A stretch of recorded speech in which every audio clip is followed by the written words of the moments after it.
오늘 오후에 함께 보실 하나님의 말씀은 로마서 8장 9절 말씀입니다. 로마서 8장 9절 말씀입니다. 그러니까 오전에 성경 공부할 때하고 또 오전에 제가 설교했던 그 본문 내용과 또 오늘 오후에 설교할 이 내용을 여러분들이 잘 연결지어서 그렇게 들으신다면은 더 큰 은혜가 될 것입니다. 로마서 8장 9절입니다. 제가 받들어 읽겠습니다. 그러나 하나님의 영이 너희 안에 거하시면 너희가 육신 안에 있지 아니하고 성령 안에 있나니 이제 누구든지 그리스도의 영이 없으면 그의 사람이 아니니라. 또 14절 한 절 더 보겠습니다. 14절. 무릇 하나님의 영으로 인도함을 받는 이들은 곧 하나님의 아들들이니라. 오늘 이 설교 제목은 성령이 내게 임하시면은 나를 어디로 이끄시느냐. 이게 오늘 제목이 성령이 임하시면, 이런 제목으로 이제 말씀을 전하고자 합니다. 과연 성령께서 내게 임하시면 나를 어디로 이끄시느냐. 우리가 이런 말들을 많이 하죠. 주님께서 나를 인도하셨다.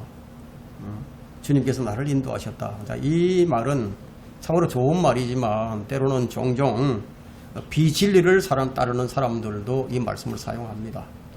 비진리를 따르고 있으면서도 주께서 나를 인도하셨다, 이렇게 얘기를 하죠. 그래서 성령께서 임하시면은 나를 과연 어디로 이끄시느냐, 오늘 우리가 이것을 좀 살펴보고자 합니다. 여러분들이 생각하고 있는 것과 얼마나 그런 차이가 있는지 여러분들 확인을 해 보시면서 이제 말씀을 들으시기를 바랍니다. 사람은 누구나 태어나면 죽습니다. 사람이 죽는 것은요, 중력의 법칙이나 또 연력학 법칙처럼 이건 뭐 확고부동한 겁니다. 사람들이 죽는 것을 어떻게 알죠? 우리 주위의 사람들이 많이 죽어가죠. 그래서 우리가 보고 듣고 늘 체험하면서 살아가기 때문에 죽는 것을 아는 거예요. 성경에는 한 번 죽는 것은 사람들에게 정해진 것이고 그 뒤에는 심판이 있다고 말씀합니다. 죽음은 하나님께서 정하셨기 때문에 죽는 거예요. 사람들은 이제 사람의 죽음을 다양하게 정의를 하지만 성경은 죽음의 원인이 죄 때문이다. 죄의 삭은 사망이다. 하나님께서 사람의 죽음을 죄 때문이다 이렇게 정하셨다면, 그 죽음의 원인이 죄라고 한다면은, 그럼 그 죽음의 유일한 해결책이 뭐가 되죠? 바로 죄를 해결하는 길밖에 없겠죠. 죽음을 해결하려면은 죄를 해결해야 된다. 그런데 인간에게 죄를 해결할 능력이 전혀 없어요. 성경은 사람들이 죄를 짓게 된 그 원인이 한 사람 때문이라고 얘기를 합니다. 한 사람. 아담이죠. 그래서 로마서 5장 12절에 이런 연유로 한 사람에 의해 죄가 세상으로 들어오고 한 사람 때문에 그 죄에 의해서 사망이 왔으니 그러므로 모든 사람이 죄를 지었으므로 사망이 모든 사람에게 전달되었느니라. 이 사망은 전달된 거예요. 아담으로부터. 창세기에서 시작된 죄의 역사를 정확하게 풀어주는 책이 바로 로마서예요. 그래서 로마서는 이제 창세기 2장과 3장의 사건을 아마 여러분들이 잘 아실 거예요. 아담이 어떻게 해서 죄를 짓게 되었는지. 그런데 이 사건이 지금도 여전히 우리 삶에 지대한 영향을 미치고 있다는 거예요. 아담의 범죄는 그 자신의 문제로 끝나버리지 않았어요.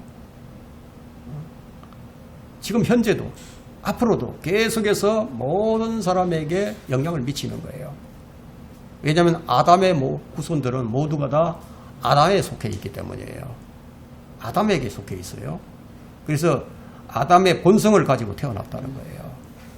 로마서 5장 14절에는 그래서 그러나 아담으로부터 모세까지 아담의 범죄와 같은 죄를 짓지 아니한 자들 위에도 사망이 군림하였으니 아담은 오실 분의 모형이라고 했습니다. 모형이에요.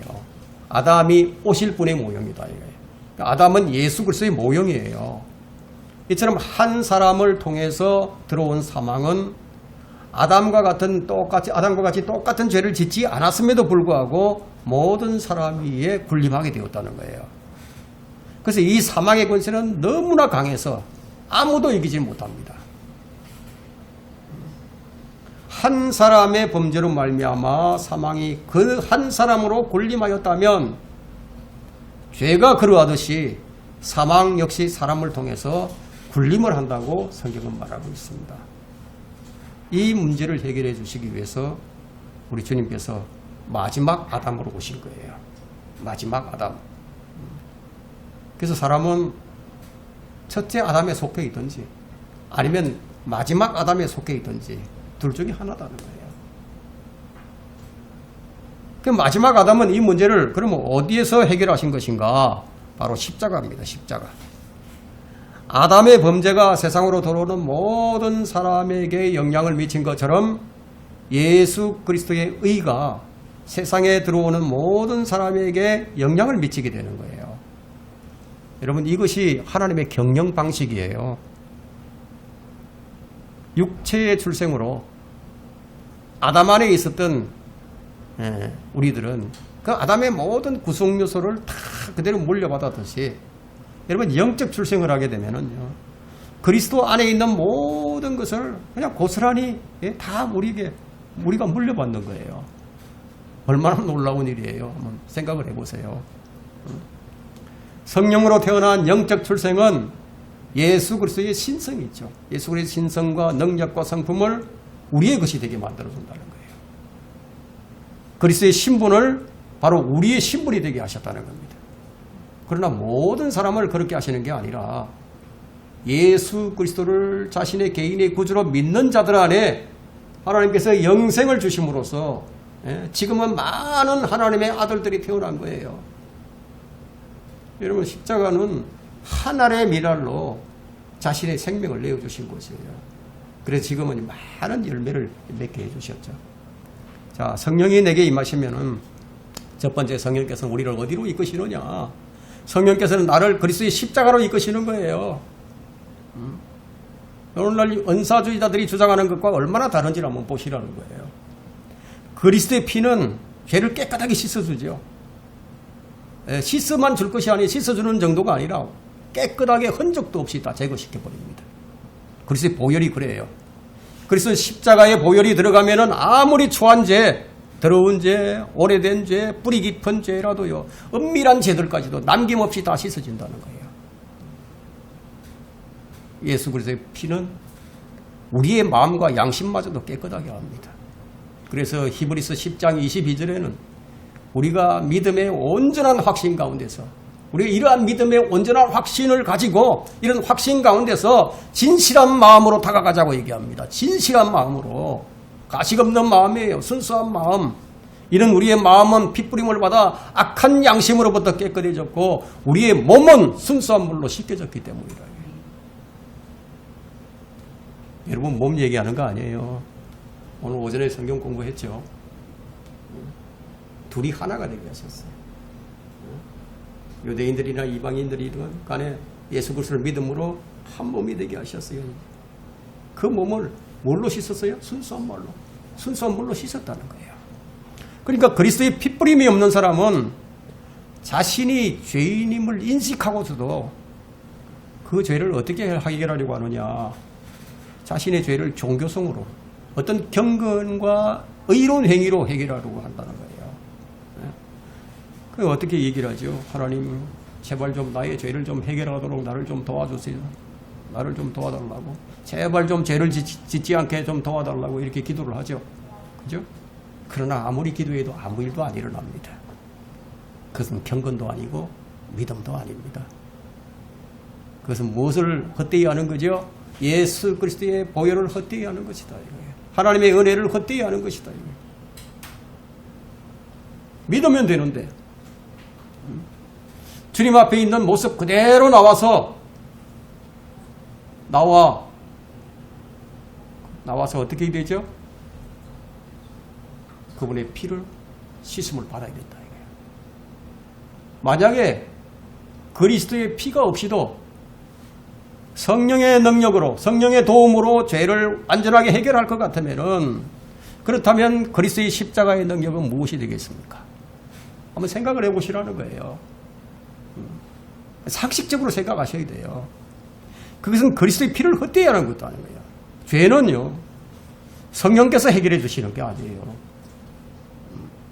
오해하지 말아야 된다 이거예요.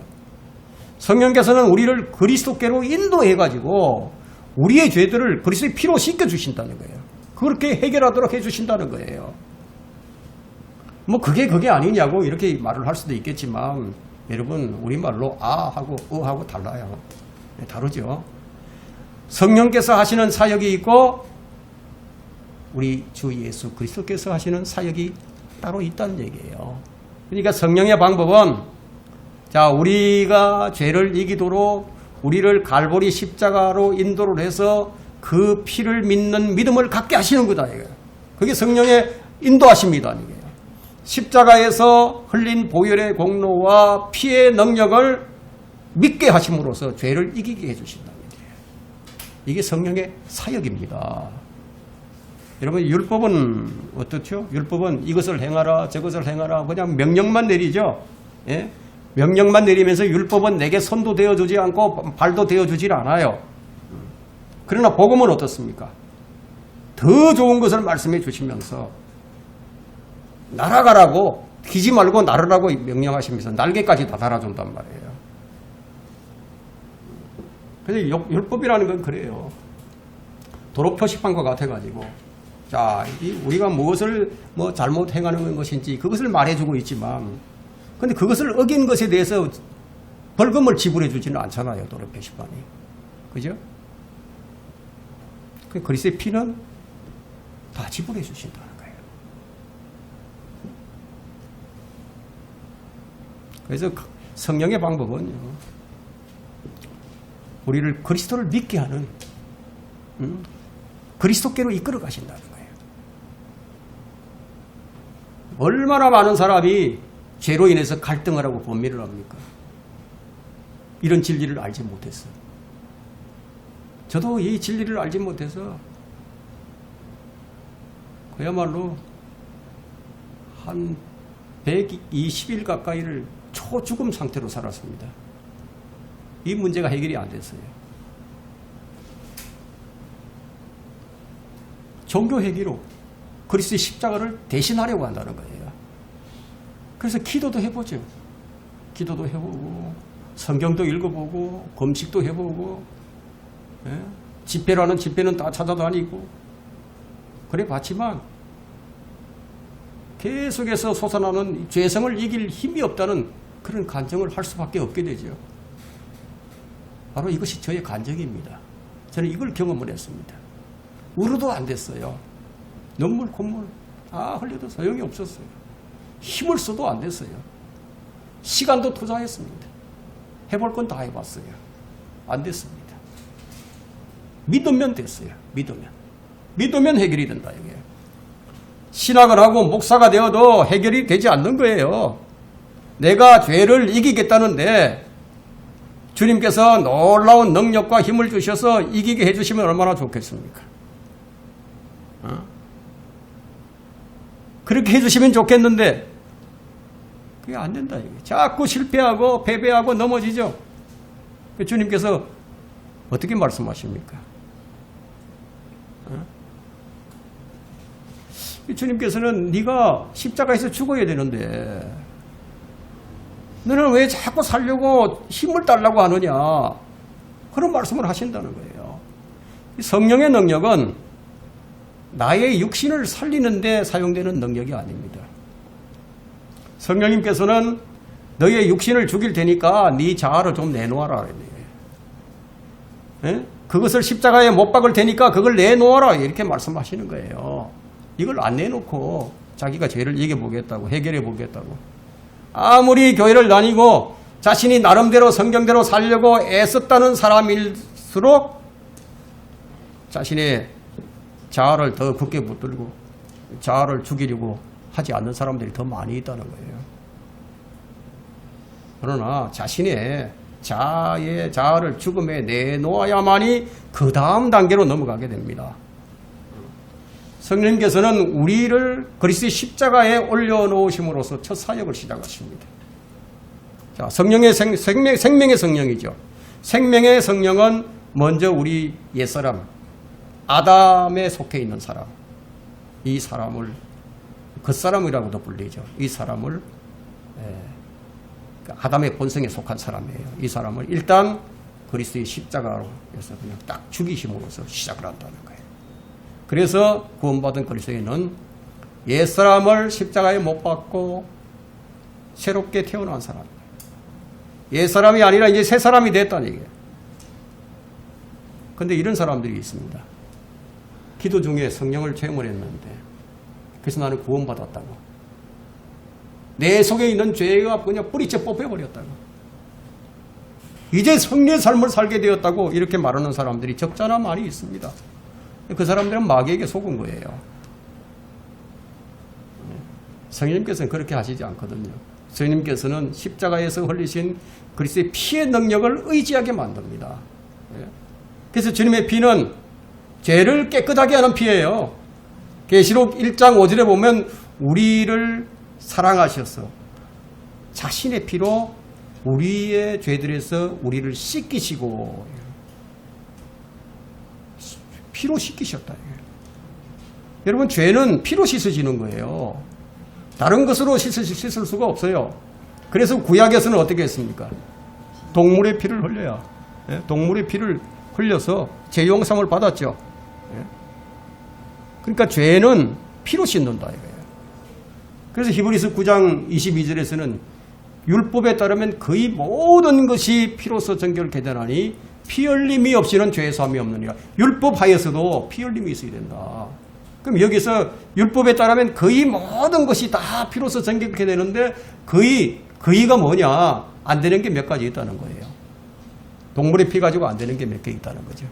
그게 뭐죠? 간음죄, 살인죄.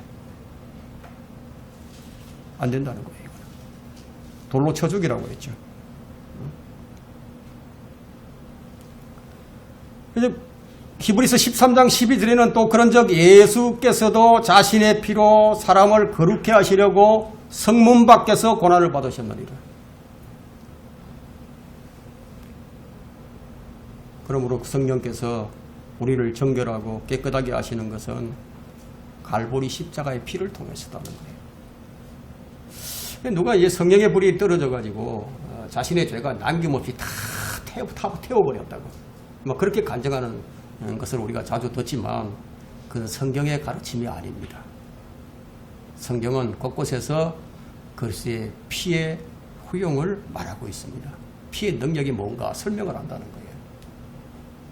에베소서 1장 7절에는 그의 사랑하시는 이 안에서 우리가 그의 의뢰의 풍성함을 따라 그의 보혈을 통해 구속, 보혈을 통해서 받는 거예요. 구속, 곧 죄들의 용서함을 받았느니라. 골로새서 1장 14절에는 그 안에서 우리가 그의 보혈을 통하여 구속, 곧 죄들의 용서함을 받았느니라. 거룩하신 성령께서는 철저하게 그리스도의 십자가의 피를 통해서 죄를 처리하신다는 사실을 여러분들이 꼭 기억을 하셔야 된다는 거예요. 만일 이 설교를 듣는 사람들 중에 은사주의자들이 있다면 주의하시기를 바랍니다. 성령님께서는 십자가의 피와 십자가의 죽음을 우리 안에 더욱 각인시키는 일을 하십니다. 2000년 교회사에 이 사도 바울보다 더 영적이고 더 성령 충만했던 사람은 없었죠. 그의 일생은요 온전히 그리스도의 십자가에 집중이 되어 있었어요. 그런 그에게 자랑하는 게 있었어요. 그 자랑이 무엇인지 아십니까? 나에게는 우리 주 예수 그리스도의 십자가 외에는 결코 자랑할 것이 없다. 그로 인하여 나는 세상이 나에게 십자가에 못 박히고 나도 세상에게 그러하다고. 바울은 그리스도의 십자가 밖에는 자랑할 게 없다고 얘기를 했습니다. 그럼 오늘날 자랑하기를 좋아하는 이 목사들은 바울의 자랑이 무엇이 있는지를 좀 배워야 됩니다. 그는 성령의 계시가 풍성한 사람이었죠. 그는 사도들 가운데서 성령에 대한 가르침을 가장 가장 많이 남긴 사람이에요. 근데 그가 오직 뭘 자랑하고 있죠? 성령을 자랑하는 걸 보신 적이 있으세요? 그리스도의 십자가만을 자랑한다. 자, 이것이 성령 충만한 사람의 특징이에요. 성령의 사람들은 누굴 자랑하느냐? 그리스도를 자랑한다. 그리스도의 십자가를 자랑한다는 거예요. 거듭난 사람은 십자가에 못 박혀 있는 사람이에요. 근데 그리스도와 함께 죽지 않은 사람은 결코 성령을 알 수가 없어요.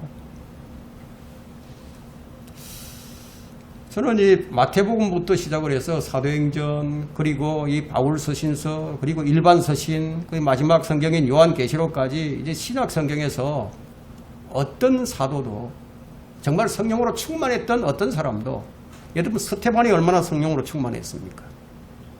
또 성령으로 충만했던 빌립 집사도 있죠. 바나바도 있고 아폴로도 있죠. 그 사람들이 성령 집회를 열었다거나 신유 집회를 열었다거나 그렇게 한 것을 한 번도 읽어본 적이 없어요.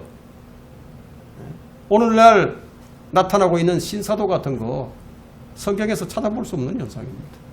그렇다면 그것이 무엇을 의미하죠? 한번 생각을 해보시라는 거예요. 조금만 집중해서 우리가 주의를 기울여서 성경을 읽게 된다면은, 그러니까 오늘 정확하게 1900년대로 들어서면서부터 시작된 은사주의 집회가 있어요. 미국에서 시작이 됐습니다.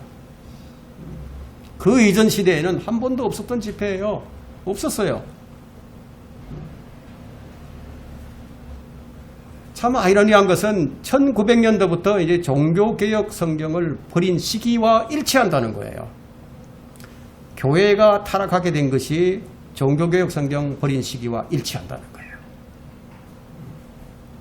그때부터 개신교들이 다시 캐톨릭으로 되돌아가기 시작을 했습니다. 지금은 거의 모든 교회가 가톨릭 성경을 사용하고 가톨릭 교회와 연합을 했습니다. 그래서 지금 영적으로 어느 시대보다도 아주 혼미한 시대예요. 성령에 대한 가르침들은 많이 있어요. 근데 사실은 영들의 분별이 없는 시대예요.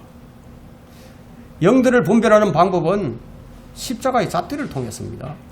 갈보리 십자가의 피의 능력이 강조되면 그건 성령의 역사예요. 반면에 피가 사라지고 성령만 외쳐되고 있다면 그건 마귀의 영이 강력하게 역사하는 현장입니다. 성령께서 일하시는 강력한 도구가 무엇입니까? 십자가라는 거예요. 성령께서는 그리스도의 피와 죽음과 부활, 그리스도를 증거하시는 분이에요. 따라서 성령 충만한 사람은 그리스도의 피와 죽음과 부활과 그분이 어떤 분이신지를 중점적으로 증거하게 되어 있는 거예요. 그리스도의 십자가는 지지 않으면서 성령 체험받기를 기도하면서 이 벌어지는 현상들은 참으로 비극적이에요. 끔찍한 거예요. 끔찍한 거예요. 여러분들이 꼭 아셔야 할 것은 이 갈보리 십자가는 우리의 죄인된 옛사람을 처리하는 장소라는 거예요. 주님께서 달리신 십자가는 나의 옛사람을 처형시킨 사형 집행 장소였다는 거예요. 저주와 모욕과 수치를 받는 장소입니다. 성령께서 우리를 이곳으로 인도하신다는 사실을 알고 계십니까? 주님께서 우리에게 어디로 가고자 말씀하시는지 한번 보세요. 여러분 히브리서 13장 12절 한번 보십시오. 히브리서 13장 12절부터 봅니다. 12절 13절.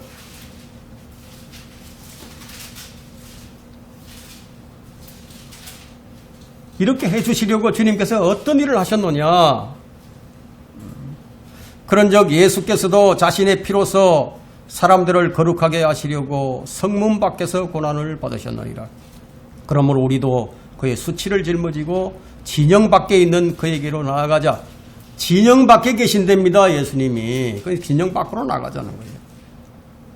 여러분이 성령으로 인도받고 있는지 아닌지를 이것으로 확인해 보면 정확한 거예요. 여러분 지금 어디로 가는 거냐. 우리가 누구의 수치를 짊어져야 하는 거예요. 그러므로 우리도 그의 수치를 짊어지고 진영 밖에 있는 그에게로 나아가자. 이런 말씀을 보게 될 때 십자가의 길은 영광의 길이 아니죠. 그죠? 갈보리는 예루살렘 진영 안에 있는 것이 아니라 진영 밖에 있었어요. 성문 밖으로 나가자는 거예요. 성령의 인도하심은 성문 밖 갈보리 언덕으로 길을 안내하신다는 뜻입니다. 근데 만약에 이끌림을 받아서 가봤더니 근데 그곳이 갈보리 언덕이 아니라 예루살렘 성전이구나, 아니면 헤롯의 궁전이구나, 아니면 사내들인 그런 공회라면 그건 성령님이 계신 것이 아니라 마귀의 이끌림을 받은 거예요. 예루살렘 성전은요, 위선과 율법주의를 상징하는 대표적인 장소가 되어버렸습니다. 율법의 정신보다는 형식을 자랑하는 것이에요. 여러분, 왜 이스라엘 사람들이 망해버렸는지 아세요? 율법을 가지고 율법을 행위로 지키는 줄 알았어요. 행위로 지킬 수 없는 것인데 믿음으로 지켜야 되는데, 그래서 로마서 9장에는 그것에 관해서 설명을 하고 있죠. 왜 이스라엘이 망해버렸는지. 그들이 율법을 믿음으로 지키려고 하지 않고 행위로 지키려고 해서 그래서 망해버렸다고 얘기를 합니다.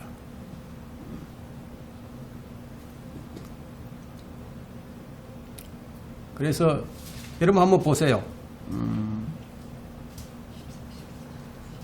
그 율법의 정신보다 형식을 자랑하는 것이 이 예루살렘이죠.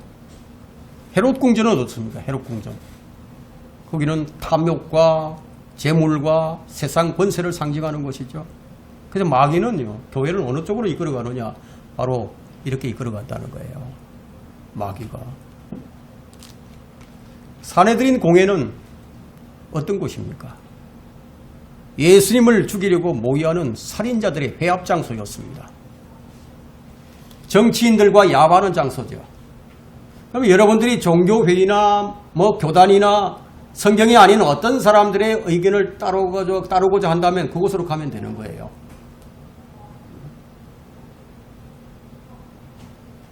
성령께서는 그런 곳으로 성도들을 인도하지 않습니다.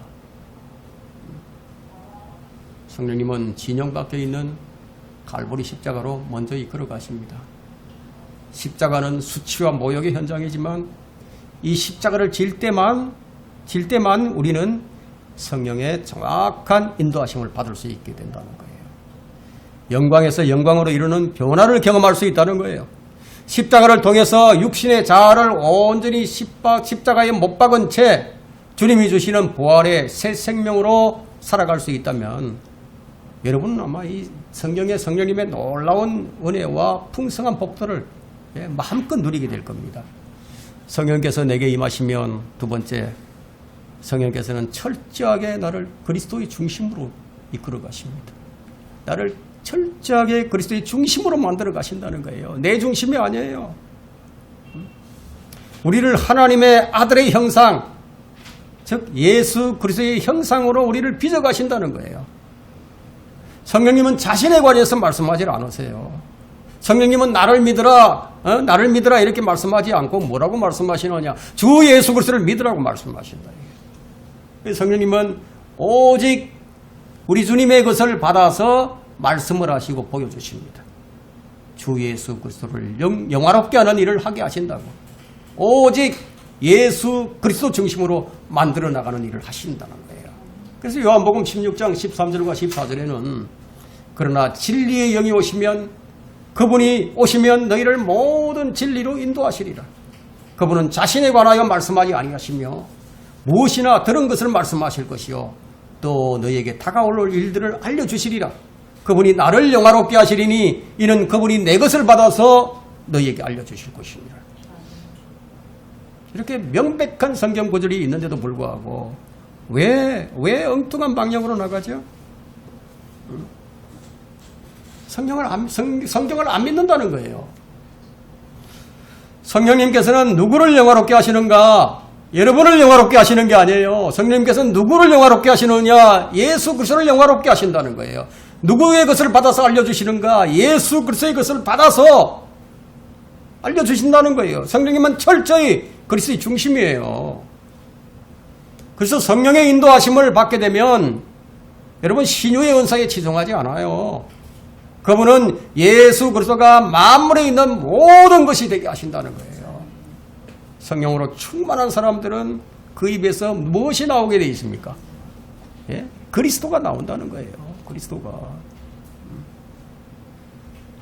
저는 이제 여러분을 위해서 이제 기도할 때 여러분의 이제 어떤 경제적인 문제나 어떤 그 사적인 생활의 문제보다도 언제나 이 성령님의 능력과 지혜가 여러분에게 풍성하게 채워지기를 그렇게 기도를 합니다.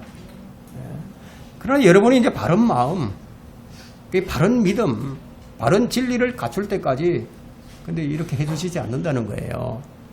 성령의 능력, 성령의 은사를 구하는 동기와 그 이유가요. 아무리 좋아도 먼저 그리스도의 십자가의 중심에서 벗어나 있지는 않는지 자신을 살펴봐야 합니다.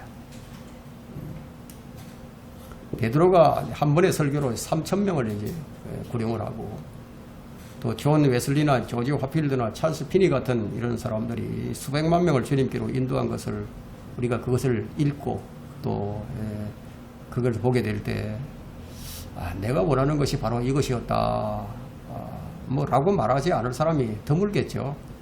아마 그 책을 읽게 되면 나도 이렇게 해봤으면 뭐 그런 생각이 들 겁니다.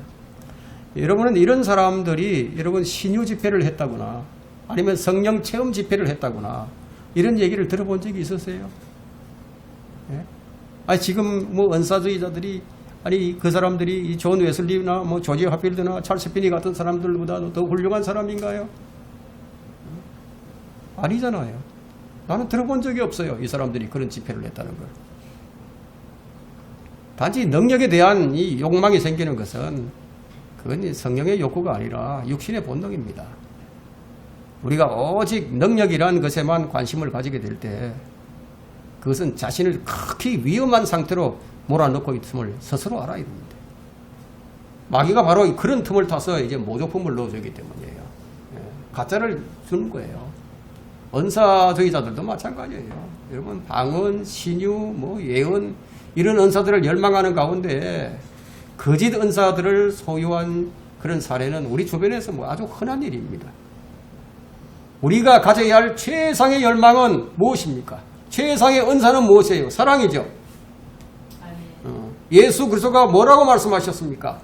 내가 너희를 사랑한 것 같이 너희도 서로 사랑하라. 그것이 그리스도를 아는 거예요. 너희가 서로 사랑하면 다른 사람들이 너희가 내 제자인 줄 알 것이라고 얘기했습니다. 성령을 구하는 것 역시 성경적 동기와 분명한 목적에 기초를 해야 합니다. 성령님께서 우리를 인도하시는 목적이 무엇인가요? 우리를 위해서 우리는 지금 성령님께서 우리를 왜 어떤 목적을 가지고 우리를 인도하실까? 바로 이것을 지금 제가 설교를 합니다. 육신을 처리받지 않는 자, 뭐 항상 뭐 그럴듯한 대의 명분을 가지고 뭐 자신의 욕망을 뭐 포장하고 뭐 숨긴 채로 뭐 구한다고 해도요. 주님께서 속질 않으세요.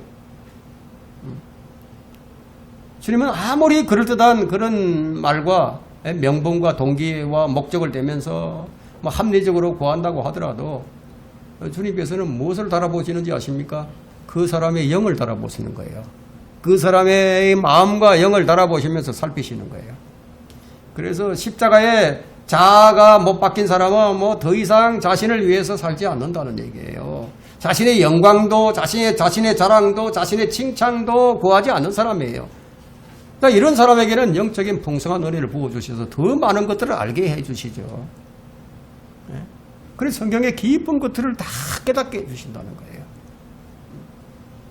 그래서 자아가 살아있는 사람에게는 뭐라고 말씀하십니까? 너는 먼저 갈보리 십자가로 가라고.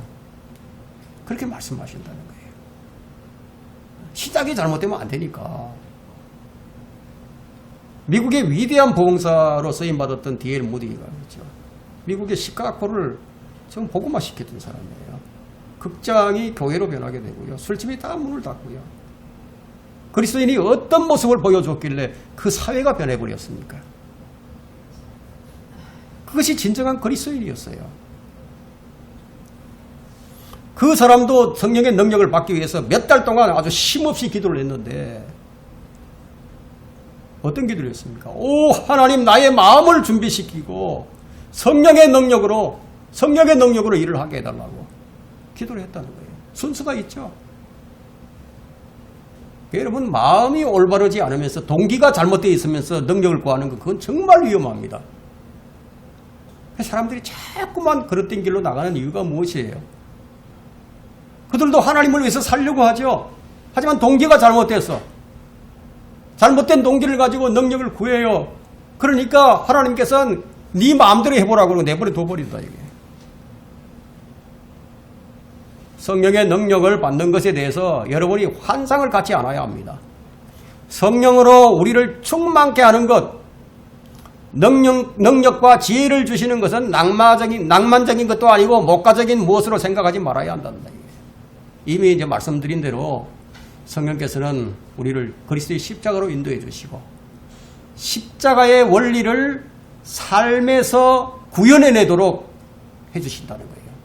십자가의 원리를 믿음의 시련을 보내시면서 원수 마귀와 싸우게 하신다는 거예요. 성령 안에서 살고 성령의 인도함을 받는 길이 꼭 푸른 초장, 실만한 물가로 순간이동하는 길이 아님을 여러분들이 아셔야 된다는 거예요.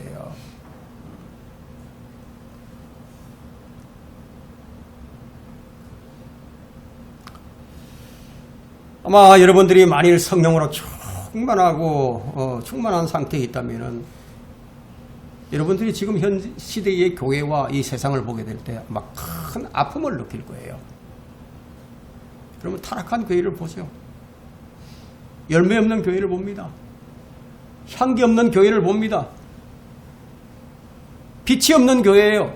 맛이 가버린 교회예요. 뜨거움도 없어요. 살았는지 죽었는지 깼는지 잠을 자는 건지 이런 교회를 보면서 마음의 아픔이 느껴지지 않는다면요. 그 여러분들은 지금 성령님과 무관한 삶을 살고 있다는 거예요. 자본주의, 쾌락주의로 물든 세상의 거친 파고를 보면서 아무런 생각이 들지 않고 있다면 이미 우리는 이제 영적으로 감각이 무너진 상태예요. 여러분 성령으로 충만해지면 어떤 마음을 갖게 되는지 아세요? 주님의 마음, 주님이 느끼는 마음을 갖습니다. 주님께서 이 세상을 지금 보시는 그런 마음을 갖는 거예요. 지금은 은혜의 시대예요. 지금은 구원의 시대예요. 한 사람이라도 더 구원받기를 원하시는 것이 우리 주님의 간절한 마음이에요. 그래서 주님의 생각, 주님의 가치관이 곧 나의 것이 된다는 것을 의미한다는 거예요. 성령이 충만이라는 것이. 그래서 성령 안에서 행하라 이렇게 명령하시는 겁니다. 어떤 영적 쾌락주의자들은 성령님께서 그냥 완전한 행복을 만들어 줄 것으로 생각을 하고 성령 충만하라고 그렇게 이제 가르치죠. 성령을 오해하는 사람들은 항상 행복할 것이고 슬픔을 당하지 않을 것이고 만사 형통을 할 것이고 그렇게 이제 생각을 합니다. 네, 하지만 그것은 성경도 하나님의 능력도 모르기 때문에 여러분 우리가 그리스도와 함께 고난을 안 받으면 영광이 없어요. 왜 하나님께서 여러분에게 고난을 주시는지 아세요? 여러분의 생애에 내가 원치 않는 고난이 왜 자꾸 오는지 아세요? 그 고난을 그리스도와 함께 짐으로 말미암아 그 고난을 견뎌냄으로 말미암아 주님과 함께 같은 영광을 얻게 해주시기 위해서 그렇게 주신다는 것을 알고 고난 속에서도 우리가 감사할 수 있는 거예요.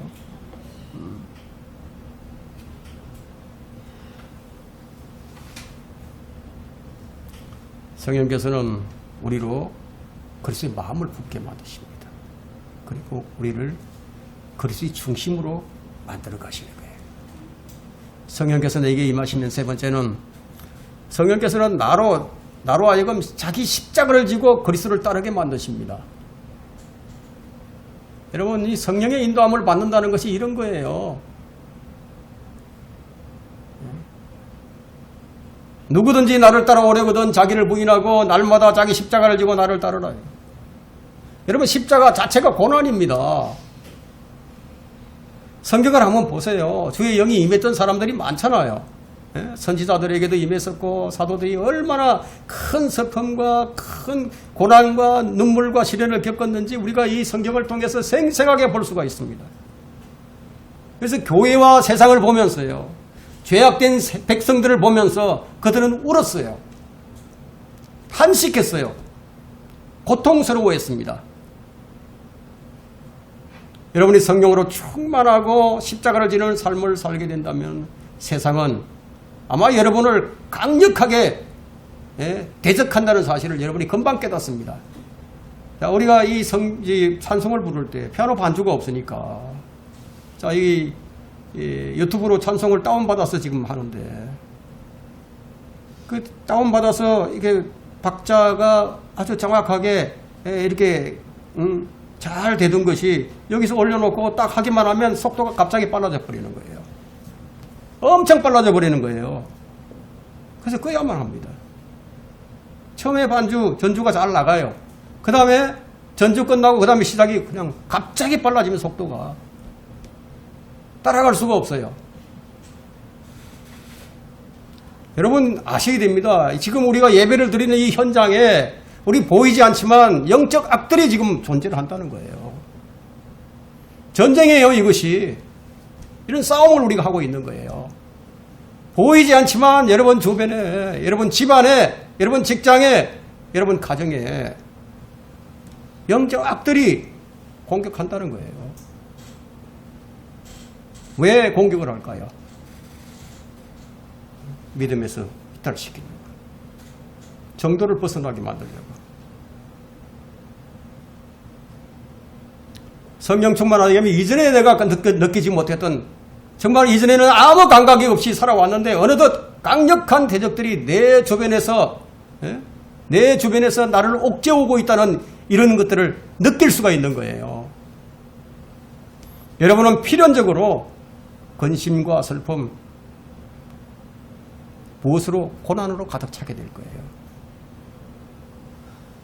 그럼 여러분들이 이제 나에게 주님 성령 충만하게 좀 해달라고 이렇게 기도를 할 때, 그렇다면 어떤 각오를 해야 되는지 아십니까? 나를 이제부터 세상과 육신과 마귀와 싸움을 할 것이라고, 이런 각오를 해야 된다는 거예요.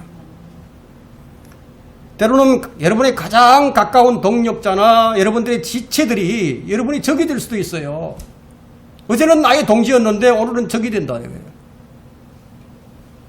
여러분이 성령으로 충만하게 되면 그만큼 마귀의 공격을 더 많이 받습니다. 성령으로 사는 삶은 십자가를 지는 삶이기 때문이다. 그러나 걱정하지 마세요. 십자가에 내 자아를 죽음으로 처리한 사람은요, 사람들이 나를 어떻게 대하든지 그 태도에 내가 영향을 안 받아요. 사람들이 나를 칭찬해주고 나를 높여주어도 나는 그 기쁨을 누리지 않아요. 그 영광은 주님의 것이기 때문이에요. 사람들이 나를 욕하고 비난해도 나는 슬픔을 느끼지 않아요. 그 역시 주님께서 먼저 당하신 것이기 때문이다. 주님이 가신 길이기 때문이다. 그래서 그 길을 기꺼이 따라갑니다.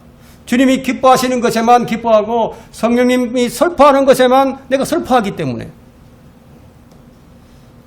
여러분들은 이 말씀을 들으면서 자신을 한번 보는 거예요. 나는 그러면 어떤가? 내가 성령의 이끌림을 받고 그리스도의 중심이 되고 주님을 따르는 사람이라면 고난 중에서도 기뻐합니다. 폭풍이 몰려오는 것을 보아도 평온함을 유지할 수 있어요. 지금 경제 사정이 어렵게 돌아가고 있죠. 그렇죠? 예. 워낙 보릿고개 다 경험하고 정말 힘들게 사는 게 뭔지, 가난이 뭔지 아는 사람들은 뭐 웬만한 건 다 견딜 수 있지만, 예. 온실의 화초처럼 자라난 요즘 젊은 사람들은요, 갑작스럽게 경제적 어려움이 닥쳐오면 못 견뎌요. 견디지 못해요. 그러나 이런 어떤 폭풍이 몰려온다 할지라도요, 평온하다는 거예요. 지금 세계 각처에서 기상예변이 일어나고, 예? 지진이 일어나고, 엊그저께 모나코에서 또 지진이 일어났죠. 전쟁이 일어나고, 마음에 평안함이 있다는 거예요. 전혀 두려움이 없다 이거예요. 여러분 주변에 있는 사람들이 그런 여러분들을 보게 된다면요, 와, 너무너무 놀랄 거예요. 예? 왜 놀라느냐? 그들은 결코 여러분 안에 있는 그 성령님이 어떤 분이신지 성령의 실체에 대해서 전혀 알지 못하니까 놀랄 수밖에 없죠. 그렇다면 여러분들이 이제 지금 설교를 다 들었습니다. 그러면 성령으로 산다는 말이 어떤 의미인지, 성령님으로 인도함을 받는다는 것이 어떤 것인지, 성령으로 걷고 성령 안에서 행한다는 이 말씀이 어떤 의미가 있는지 여러분 이제 감이 잡혔을 겁니다. 그리스도의 십자가에 못 박은 사람이 아니고서는 어떻게 우리가 성령 충만하게 살 수 있겠습니까? 내 자신을 내놓지 않았는데, 내 자신을 거룩한 산제물로 드릴 각오도 하지 않았는데 어떻게 우리가 성령님께서 내게 역사를 해 주시겠습니까? 절대 불가능하죠. 그렇게 안 해도 성령님께서 역사해 줄 것이다. 그런 사람이 있다면 그 사람은 마귀에게 속고 있는 거예요. 아니면 자신을 속이는 것이거든요. 갈라디아서 5장 24절에는 이런 말씀이 있어요. 그리스도께 속한 사람은 그 육신을 욕정과 정욕과 함께 십자가에 못 박았느니라. 그리스도께 속한 사람들이란 그리스도 안에 있는 사람들이에요. 성령 침례로 그리스도 안으로 들어온 사람들이 바로 그리스도께 속한 사람이에요. 그 그리스도를 믿고 영접하는 순간 단번에 일어나는 사건입니다.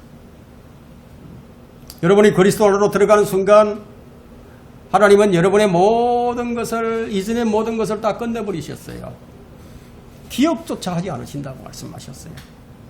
근데 하나님께서는 기억하지 않는데 여러분들은 계속 기억을 하고 있잖아. 그게 이제 문제지. 예? 하나님께서 너희 죄들을 내가 기억도 하지 않겠다고 말씀하셨는데 계속 나는 그 죄가 기억이 나. 그럼 곤란하지요. 우리의 육신의 정욕 십자가에 못 박았다. 이건 우리 자신이 한 일이 아니에요.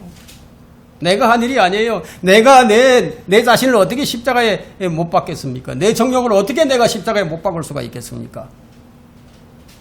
이 모든 일은 그리스도께서 하신 일이에요.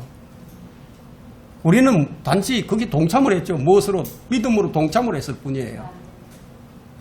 여러분, 아무도 자기 자신을 십자가에 못 박지 못해요. 자신이 이를 악물고 자신을 십자가에 못 박으려고 한다면 먼저 내 양다리는 박을 수 있겠죠. 그죠? 뭐 한 손까지도 박을 수 있을지 모릅니다. 나머지 한 손은 어떡할 거예요? 네? 한번 생각해 보세요. 여러분 자신의 몸을 얼마나 잘 아끼는지 여러분 자신이 아실 거예요. 여러분 결코 십자가에 못 박지 못해요. 자신의 손톱 밑에 있는 작은 가시 하나도요. 파내려고 해도 차마 내 손으로 파내지 못하는 그런 사람도 있어요. 양손과 양발에 아주 이게 침을 찔러가지고 이게 피를 내는 일도 자기 손으로 참아 못하겠다 이런 사람들도 있단 말이에요. 그런데 자신의 손으로 자기 발을 못 받고 나머지 한 손은 못 받고 가시의 면류관을 자기가 쓰고 옆구리 창으로 자기가 지를 수 있겠어요? 우리가 할 수 없는 일입니다. 사람들이 생명을 얼마나 소중하게 생각하는지 아세요? 얼마나 귀하게 여기는지 아십니까? 자살하는 사람들도요. 어차피 죽을 목숨인데도요. 고통 없이 죽으려고 방법을 찾습니다. 예? 어떻게 고통 없이 한순간에 죽을 수 없을까? 죽는 순간까지 자기 몸을 아끼고 사랑합니다. 그러나 그리스도인들은 언제나 자신이 누구를 위해서 기꺼이 죽을 수 있는 사람이 된 거예요. 우리는 주님을 위해서 죽을 수 있어야 합니다. 우리 예배는 그런 거예요. 내 생명을 내놓는 거예요. 주님의 말씀으로 인해서 내 목배임을 당할 수도 있어요. 여러분은 여러분의 자신을 배우자를 위해서요 죽을 수도 있어요. 심지어 자신의 형제를 위해서도 목숨을 내놓아야 합니다. 목자는 양을 위해서 목을 내놓아야 됩니다. 이것이 어떻게 가능합니까? 어떻게 가능하죠? 그리스도께 속한 사람은 그 육신을 욕정과 정욕과 함께 십자가에 못 박았느니라. 그 말씀대로 되었기 때문에 이것이 우리 안에서 행하시는 성령의 역사입니다. 성령님과 십자가의 관계가 바로 이런 것이에요. 성령은 십자가를 철저히 우리 안에서 실체화시키고요. 삶으로 드러나게 하는 거예요. 성령 충만한 삶이란 십자가에 완전히 자아가 못 박힌 상태로 사는 삶을 말하는 거예요. 이것이 십자가를 지고 가는 삶입니다. 주님께서 자기의 십자가를 지고 나를 따르라고 하신 말씀의 의미가 바로 이것이에요. 자기를 부인하지 않고 어떻게 십자가를 질 수가 있겠습니까? 십자가를 지지 않고 어떻게 주님을 따라갈 수가 있겠습니까? 성령님께서는 바로 이런 일들을 하게 하신다는 거예요.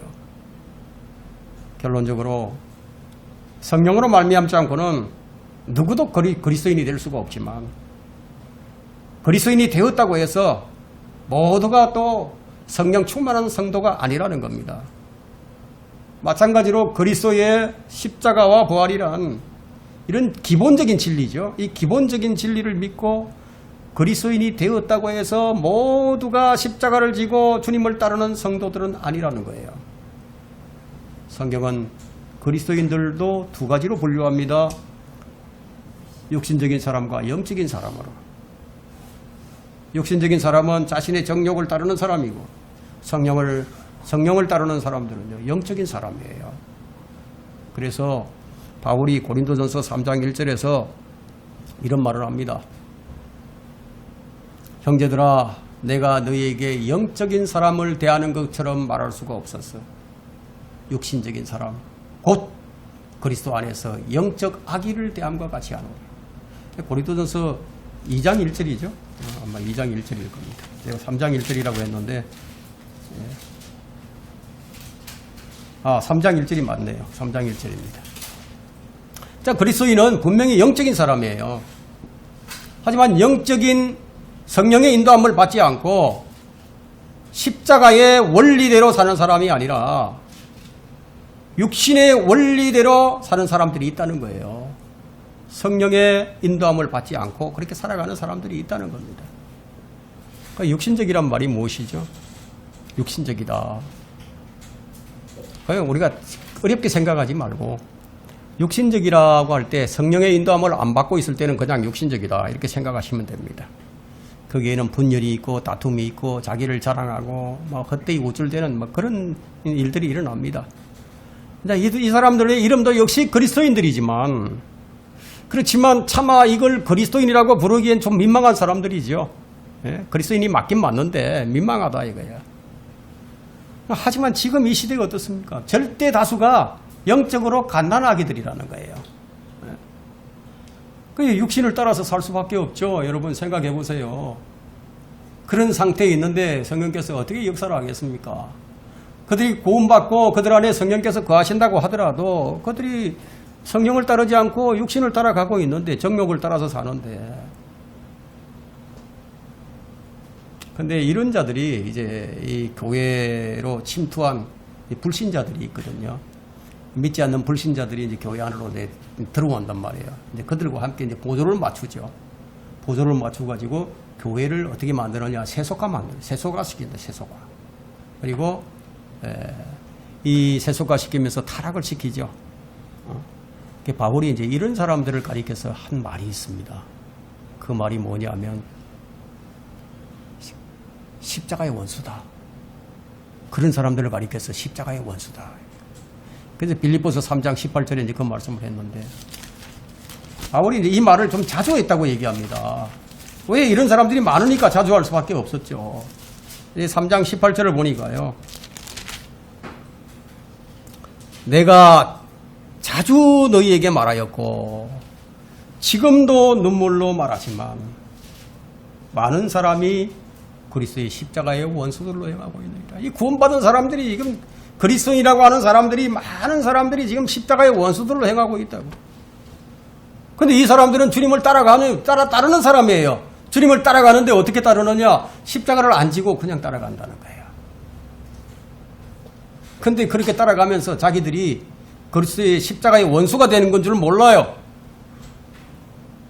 이들은 십자가를 장신용으로 걸어놓거나 목걸이를 만들어가지고 달고 다닌다거나 하지만 결코 십자가를 지지 않는다는 거예요. 여러분 십자가를 지지 않고 어떻게 성령을 따를 수가 있겠습니까? 성령님께서 주님께서 하신 그리스도께서 하신 말씀과 배치되는 그런 일들을 하시겠습니까? 결코 안 하시죠. 근데 이 사람들은 십자가를 지기 싫어하면서 뭘 좋아하느냐? 성령의 은사를 좋아해요. 성령의 열매를 너무너무 좋아해요. 여러분은 있을 수 없는 일입니다. 여러분은 성령으로 충만하게 체험받기가 준비되어 있습니까? 그럼 받을 준비가 되어 있습니까? 이 말은 곧 어떤 의미가 있는지 아세요? 십자가를 지고 주님을 따를 준비가 되어 있는가? 이런 말이에요. 그런 준비가 되어 있다면 이제 어떻게 해야 된다? 구하라는 거예요. 구하라. 주신다고 말씀하셨어요. 지혜와 명철 구하라 주신다 이게요. 새롭게 해주기를 구하라는 거예요. 내 마음을 새롭게 해달라고. 하나님의 선하시고 기뻐하시고 온전한 뜻이 무엇인지로 내가 입증할 수 있는 삶을 살아갈 수 있도록 구하라는 거예요. 내 자신이 이제 그리스도의 형상으로 변화되어가는 그런 것들을 구하라는 거예요. 여러분, 이것이 바로 성령을 따르는 사람들이고, 이것이 바로 성령의 인도함을 받는 사람들이고, 이것이 바로 하나님의 뜻대로 구하는 기도입니다. 설교를 마칩니다.